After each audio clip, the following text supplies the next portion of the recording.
그날 저는 복도 끝에서 멈춰 섰습니다. 갑자기 등골을 타고 흐르는 한기가 온몸을 감싸며 숨이 턱 막히더군요. 이 집에 온 지 이제 겨우 사흘째, 아직 저택이 너무 넓고 모든 게 낯설어 정신이 멍한 상태였는데 그 순간 제 시선을 강제로 끌어당기는 무언가가 있었어요. 바로 복도 끝에 걸려있는 한 장의 커다란 초상화입니다. 검은 드레스를 입은 젊은 여인이 어딘가 쓸쓸하고도 깊은 눈빛으로 전방을 바라보고 있는 그림이었죠. 저는 처음엔 단순히 예술품이라 생각했습니다. 그런데 한 발, 두 발 가까이 다가갈수록 뭔가 설명할 수 없는 기묘한 감정이 올라왔어요. 마치 누군가가 죄 뒤에서 천천히 아주 조용히 숨을 들이쉬는 듯한 느낌이었달까요. 그러다 순간 그 여인의 입꼬리가 아주 미세하게 올라가 있었습니다. 아니, 분명 처음 봤을 땐 웃고 있지 않았어요. 그런데 지금은 제가 서 있는 방향을 향해 분명히 웃고 있었습니다. 저는 비명을 질렀습니다. 그런데 더 충격적인 건 그 집 사람들에게 말했더니 모두 이렇게 말하는 겁니다. 무슨 소리예요? 그 초상화는 원래 표정이 변하지 않습니다. 하지만 저는 확실히 봤습니다. 그 여인이 저를 보고 미소 지었다는 걸.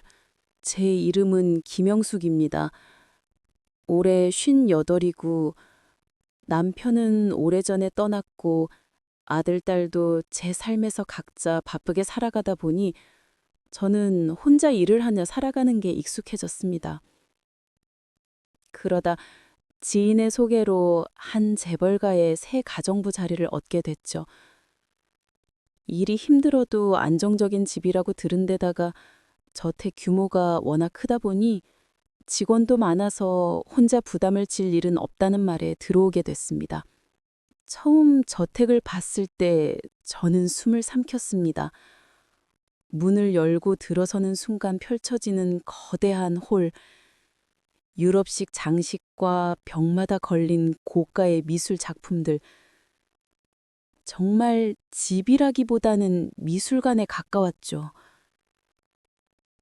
특히 복도 끝에 자리한 초상화는 유독 어둡고 더 차가운 공기를 품고 있는 듯 했습니다. 그림 속 여인은 20대 초반쯤으로 보였어요. 길고 섬세한 손, 창백한 피부, 어딘가 외로운 눈빛을 가진 말하지 않아도 슬픈 사연이 있을 것 같은 얼굴. 처음엔 단지 오래된 그림이라 그렇게 느껴진 줄 알았죠. 그런데 뭔가 마음 한켠에서 계속 당기는 게 있었습니다. 저 그림 뭔가 이상하다. 이런 말도 안 되는 생각이 자꾸 올라왔죠. 하지만 그때까지만 해도 제가 앞으로 이 저택에서 그 그림과 얽힌 엄청난 비밀을 마주하게 될 줄은 꿈에도 몰랐습니다. 첫 출근 날 집사님은 굉장히 꼼꼼하고 엄격한 사람이었습니다.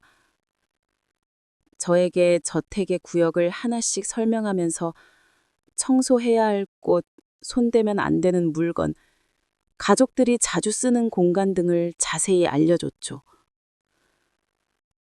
그런데 복도 끝 초상화 앞에 이르자 집사님은 갑자기 발걸음을 멈췄습니다. 그리고 제 쪽으로 돌아서더니 지금까지의 차분했던 표정과는 확연히 다른 어딘가 굳어있는 얼굴로 말했습니다.